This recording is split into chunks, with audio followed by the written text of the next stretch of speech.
Hello guys, welcome to my YouTube channel मैड्रीनल। आज का हमारा टॉपिक है हाइपोग्लाइसेमिया ड्यूरिंग डायलिसिस। जब हम हीमोडायलिसिस करते हैं उस टाइम पे जो शुगर लेवल है वो अक्सर देखा जाता है कि कम हो जाता है। तो आज हम इसके कारण देखेंगे और जब ये होता है तो क्या क्या सिम्टम्स नज़र आते हैं और जो शुगर की वैल्यू रहती है, मतलब जो नॉर्मल ग्लूकोज वैल्यू रहती है वो कितनी होनी चाहिए हमारी बॉडी में, उसके सिम्टम्स क्या क्या होते हैं और ट्रीटमेंट क्या होते हैं। तो hypoglycaemia, hypo it mean decrease, glycaemia ग्लाइसिस मतलब कि होता है ग्लूकोज, मिया मतलब कि ब्लड, मतलब ब्लड में ग्लूकोज लेवल का कम हो जाना क्या कहलाता है, हाइपोग्लाइसेमिया। अब हाइपोग्लाइसेमिया किस कंडीशन को बोलेंगे, अगर लेस देन 50 to 60 mg पर DL, इससे कम आता है या इतना आता है, इसको हाइपोग्लाइसेमिक बोला जाता है। Normal values blood glucose level की कितनी होनी चाहिए, मतलब हमारा जो ब्लड रहता है उस ब्लड में ग्लूकोज की मात्रा कितनी होनी चाहिए, ये हम देखेंगे। अब ये दो पार्ट्स में हो सकती हैं, नॉर्मल पर्सन में होती है और डायबिटिक पर्सन में, मतलब जिसको शुगर की बीमारी रहती है उनमें कितना होना चाहिए और जो नॉर्मल पर्सन रहता है उसमें कितना होता है उसको जान लेते हैं। तो नॉर्मल 90 to 110 mg पर DL होना चाहिए, बट अगर हम फास्टिंग में चेक कर रहे हैं, मतलब खाना खाने से पहले चेक कर रहे हैं, तो नॉर्मल पर्सन में 80 to 100 mg पर DL होता है। डायबिटिक पेशेंट में 126 mg पर DL से ज़्यादा होता है। उसके बाद हम देखते हैं आफ्टर मील, मतलब खाना खाने के बाद कितना हो सकता है।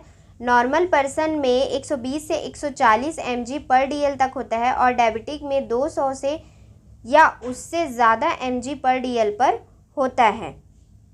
Causes of hypoglycaemia, patient during dialysis hypoglycaemia में जाता है just because inadequate gluconeogenesis. Gluconeogenesis का प्रोसेस किडनी में होता है, इसमें ग्लाइकोजन से ग्लूकोज में कन्वर्शन होता है जो कि ये नहीं हो पाता है क्योंकि किडनियाँ खराब होती हैं। दूसरा कारण होता है डी अरेंज्ड मेटाबॉलिक पाथवे को ट्रांसपोर्ट। सोडियम और ग्लूकोज का को ट्रांसपोर्ट होता है प्रॉक्सिमल कन्वर्टेड टिब्यूल में, बट किडनी खराब होने की वजह से ग्लूकोज का रीएब्जॉर्प्शन नहीं हो पाता है और वो बाहर आता है और डायलिज़र के थ्रू क्या होता है, उसका फिल्ट्रेशन हो जाता है।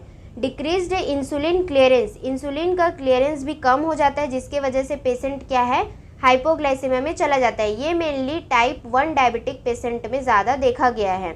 चौथा, ग्लूकोज फ्री डायलासेट। जो डायलासेट होता है हम यूज़ करते हैं उसमें आजकल ग्लूकोज को नहीं मिलाया जाता है, बट उसमें होना चाहिए 5.5 मिलीमोल पर लीटर। इस वजह से भी पेशेंट हाइपोग्लाइसेमिया में जाता है। पांचवा, diffusion of glucose into blood, मतलब जब हम फिल्टर करते हैं, जिस टाइम पे डायलिसिस चलता है उस टाइम पे ग्लूकोज का फिल्टर हो जाता है ब्लड में आने के बाद, इस वजह से भी पेशेंट हाइपोग्लाइसेमिया में चला जाता है। छठवा है लो HB लो है, मतलब ग्लूकोज की मात्रा भी ब्लड में कम होगी जिससे पेशेंट हाइपोग्लाइसेमिक में जाता है। सातवां होता है inadequate nutrition due to uraemia, patient uraemia में रहता है जिससे उसको खाने का मन नहीं करता है और वो न्यूट्रिशन नहीं ले पाता है। आठवां है एडरेंस टू एंटी डायबिटिक एजेंट, जो डायबिटिक पेशेंट रहते हैं उनमें क्या होता है, वो बहुत ज़्यादा एंटी डायबिटिक ड्रग लेते हैं जिससे ड्यूरिंग डायलिसिस हाइपोग्लाइसेमिया में चले जाते हैं। सिम्टम्स ऑफ हाइपोग्लाइसेमिया, हाइपोग्लाइसेमिया में पेशेंट जाता है तो उसको कन्फ्यूजन, फैटिग, वीकनेस, डिजीनेस, ये सारी चीज़ें नज़र आती हैं। एंजाइटी, हेडेक, इरिटेबिलिटी और उनका बिहेवियर अनकंट्रोल्ड रहता है, कभी कभी नॉजिया और वॉमिटिंग भी इसमें देखा गया है सिम्टम्स ऑफ हाइपोग्लाइसेमिया में। उसके बाद जब ये सिम्टम्स दिखेंगे तो हमको ट्रीटमेंट क्या लेना है, ट्रीटमेंट हमें डॉक्टर की एडवाइस से ही लेना है। तो 25% डेक्सट्रोज या 50% डेक्सट्रोज या 100 ml का जो डेक्सट्रोज आता है वो हम पेशेंट को दे सकते हैं।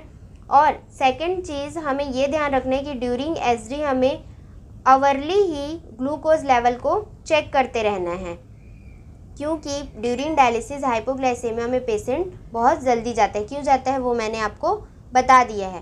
थर्ड चीज़, उनका हमें मील प्लान को ध्यान में रखना चाहिए, उनके खाने पीने का ध्यान में रखना चाहिए। और चौथा चीज़ होता है एक्सरसाइज और योगा। जो डायलिसिस के पेशेंट रहते हैं उनको अलग से योगा और फिजियोथेरेपी की ज़रूरत होती है, तो उनसे वो चार्ट ले सकते हैं। Thanks to all. अगर आपको मेरी ये वीडियो अच्छी लगी हो तो प्लीज़ इसे शेयर ज़रूर करिए। Keep learning, keep growing and like, share, subscribe. Thank you guys.